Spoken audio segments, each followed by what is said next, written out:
Do you ever feel like you're very busy, running around, doing this and that, yet you aren't making discernible progress on the things you truly value? I sometimes feel like that. I've been feeling like that a lot recently, actually.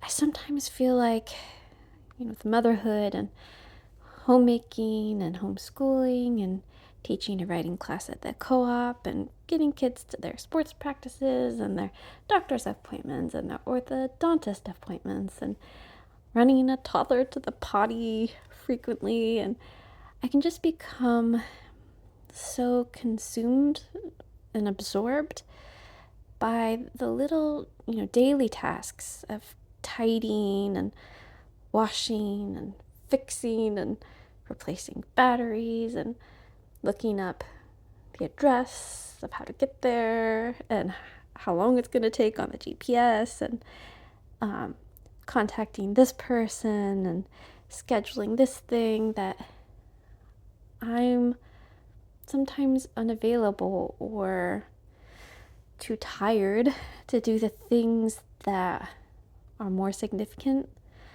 like sitting down and reading great books with my 9-year-old or having unhurried conversations with my oldest child who's, believe it or not, graduating from high school this spring in just about a month and a half, and about the next steps for her future and how she can use her God-given talents for good in this world. I've been considering how I want to be careful to not let those things that feel urgent but are maybe probably definitely kind of insignificant in the grand scheme of things. I don't want those things to edge out the things that are truly important, that have lasting value, that are going to make a long-term impact. In his essay entitled "The Tyranny of the Urgent," Charles Hummel describes the imperious demands of urgent tasks. He explains that the momentary appeal of urgent tasks seems irresistible and important, and they devour our energy. But in the light of time's perspective, their deceptive prominence fades. With a sense of loss, we recall the important task pushed aside. We realize we become slaves to the tyranny of the urgent. So, this spot of being a slave to the tyranny of the urgent it's not an unfamiliar place for me. I find I frequently end up here and have learned that without intentional, repeated, continuous effort, I will not stay out of this quicksand of hurry, of dealing merely with the urgent, all the while watching the things that are truly important to me recede kind of farther from my metaphorically outstretched hands. Maybe you sometimes find yourself here with me. Well, what should we do about it? I propose that maybe we need to reorder our priorities. By the way, I am making a gluten-free oatmeal bread. It's on the King Arthur Flour's website, and it's using the gluten-free bread flour, which is made with wheat, but it's supposedly gluten-free. So anyways, I made this because I've been buying the Costco gluten-free bread, sandwich bread, it's good, but one of my boys was saying he just would like change. So I thought I would try this recipe, and it was successful. It was super easy. It was probably one of the easiest breads I've ever made, and I thought it turned out pretty well. And a bonus was that with the leftovers a couple days later, when it was getting a little bit stale, it worked really well for making like a baked French toast casserole, which I think sometimes gluten-free bread doesn't seem to absorb the custard very well, but I let it sit in the fridge overnight before baking it, and it really did seem to soak up most of the custard, and I thought it was pretty delicious. So anyways, we were talking about reordering our priorities. So sometimes I've learned that I need to make room for true priorities through simplifying my life. Simplifying can be physical, as in decluttering. That's maybe an obvious one. If items in my house are constantly demanding my attention, if my time is being squandered by repeatedly tidying the same toys over and over, then maybe those items cost me more to keep them than to just gather them up and send them out of my home. Maybe we appreciated them and they benefited us for a time, but maybe that time has ended. What I know is that my time and my energy are finite, and it's silly to expend those precious resources on inanimate objects that just aren't really pulling their weight anymore. So sometimes I need to simplify by having less stuff around to manage. Sometimes I need to create time for the important things, not merely the urgent things, by simplifying my schedule, by choosing to put fewer things on the calendar. Last fall was a very busy sports season in our house. I never thought I would be a sports family. I remember my high school teacher, my French teacher, she was actually from Germany. She lived in France and then she came to America. And I remember her saying, kind of like with disdain, like, we were never so concerned with our children's play activity or something like that. Like she was kind of just saying, like, why can't the kids just play soccer in the neighborhood? And so I was like, yeah, that's what I'm going to do. I'm going to be like that as a parent. But lo and behold, here I am, 2 soccer teams, cross-country team in the fall. And that's just, that's what we've decided to do. The kids do enjoy it. They benefit from it. But anyways, last fall was a very busy sports season in our house. And when it came time for winter sports signups, I thought, no, life cannot continue to run at this pace. I'm okay with seasons of more commitments, but I cannot keep it up year round. So, knowing that the spring sports season, which is more important to my kids than the winter sports season, was just around the corner, I made the decision that our family would not do winter sports this year.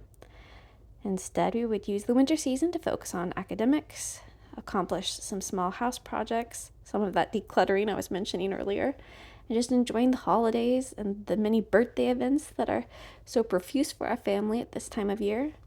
So committing to a lighter schedule can simplify my life and can make it possible to have time for those things which are truly important.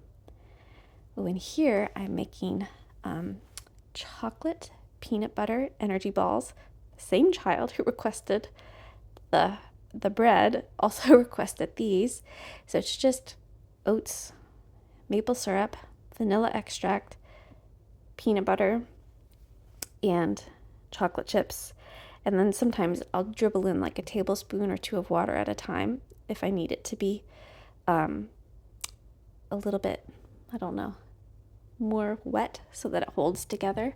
Basically, the test of whether you've achieved the right mix. Oh, did I mention vanilla? There's also vanilla. The test to see whether the consistency is right is basically to grab a little ball of it and squish it together. And if it doesn't crumble apart, then it's ready to go. So I'll just scoop these into like a glass baking dish and then cover them with saran wrap and store them in the refrigerator. They're really good for like a really quick breakfast with some coffee or a snack in the afternoon. So my one son requested that I make these, but I feel like I ended up eating most of them. So I'm not sure if I should make them all the time, but they were delicious and I did enjoy them, and I think he liked them too, but he did say he wishes I had made them a little bit sweeter. So I because I could have added some more maple syrup. And in case you're wondering what our toddler was doing at this time, she was also embarking on a culinary adventure. So that's how she was keeping busy. She was having some yogurt art time. And speaking of time, sometimes what is really needed is not more time, not fewer commitments, but the change that I need is in my thinking. There will always be dishes to wash. There will always be laundry to fold. There will be food to prepare. There will be crumbs to sweep. There will be emails to answer. There will be dusty baseboards. And yet, I have to ask the Lord, what do I need to accomplish today? What do I need to accomplish just this morning? What's truly important? What are the good works that God has planned in advance for me to walk in today? I learned this children's song at Bible Study Fellowship. I don't know if you know about Bible Study Fellowship. It's a worldwide kind of Bible study. And there's a song that I often pray when I'm still in bed, even before I hazard opening my eyes. And it's just, good morning, God. This is your day. I am your child. Show me the way. I just have to daily ask, like, what is it of all the things that could be done? What is it that you want me to do today, God? And one thing that God has enabled me to learn over time is that it helps for me to give myself a specific concrete amount of time in which to work on those urgent things that might not necessarily be truly important in the long term. But I have to specifically kind of like name those things, like list them out in my head. And then once I complete them, I just need to stop. Like, I got those tasks done. I'm moving on so I can get to the important things. For instance, here's a kind of trivial example. So this week, in early March, here in the Midwest, though it's normally cold and dreary at this time of the year, the weather has been warm and sunny. And it's important to me to capitalize in that good weather and spend quality time with my kids outside. So I was thinking, hey, now would probably be a really good time to go on an outing. We just had breakfast, so I wouldn't need to pack snacks. I just take the toddler to the bathroom, so that was finished. We were far enough away from her nap time that I wouldn't risk her falling asleep in the stroller on the way back home and ruining her afternoon nap, which I very strategically need for her to take in order to be able to work uninterrupted with my boys on their more demanding school subjects.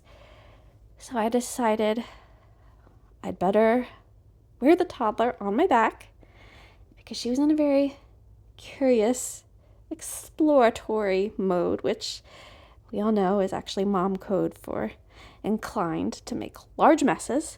So I thought, okay, I'm going to very quickly wipe down the island. I'm going to sweep and mop the kitchen floor.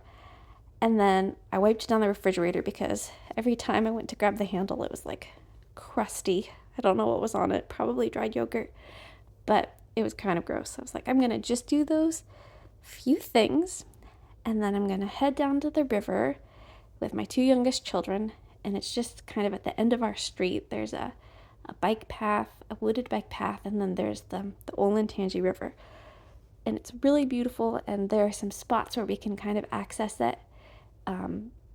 And so I thought, that's the plan. So I worked faster because I was looking forward to that time with my kids outdoors. And I did make some progress. I didn't scrub the whole kitchen, though it absolutely could use a thorough scrubbing. But I got that morning's most essential work done. And it was such a wonderful feeling to keep the urgent tasks in their place and not let it get in the way of the more important thing for that morning. So the sound of the water was so peaceful, and the kids found these beautiful shells, which they were all muddy when they found them, but they filled them with kind of this gritty, sandy mud and kind of buffed them with that and rinsed them and repeated that process several times until they were, just like glowing and shiny. And the kids were busy and engaged for a long time, much longer than when we go to the playground.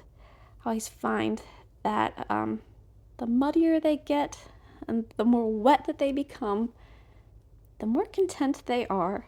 They just love to explore. And so even though it resulted in the need for, bath and a whole change of clothes when we got home, it was completely worth it. I sat on a fallen log and just got to watch them explore and play. And it was just a happy hour spent out in nature with the sun shining down on us. We ended up taking off our jackets pretty quickly because it got so warm that we didn't need them anymore, which is a strange thing here in March. It's not something that I would typically expect. So later we got back and we were in the mood for some smoothies. So this is one that I make fairly often.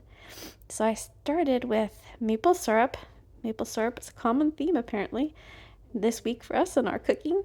And then I've got some organic frozen cherries, some almond extract, and maybe a little vanilla extract, a big heaping scoop of cocoa powder, and then I added heavy cream and milk, and then I just blended it up, and it tasted like a delicious fruit milkshake. It was really good.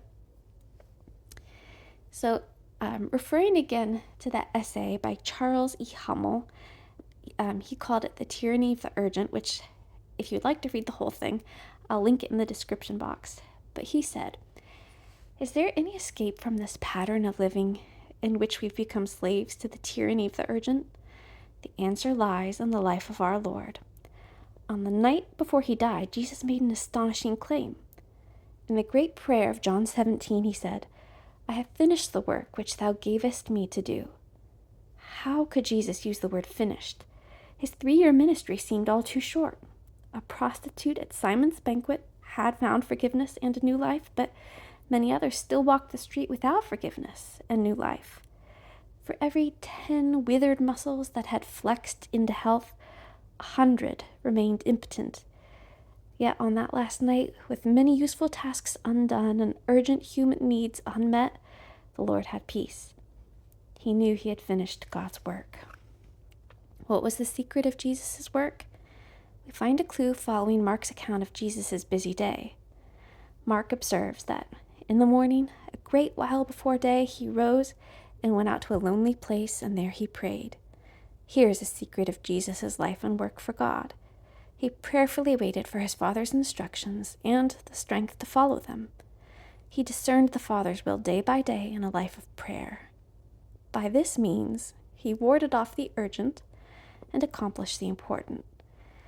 Nothing substitutes for knowing that this day, this hour, in this place, we are doing the will of the Father. Then and only then can we think of the other unfinished tasks with equanimity and leave them with God. Thank you for watching until the end of the video. I hope it's been an encouragement to you as much as it has been a reminder to me to follow Jesus' example of seeking the Lord's will daily, to know what is truly mine to accomplish, and when I can simply rest and enjoy the children he's given me. I'll see you next time.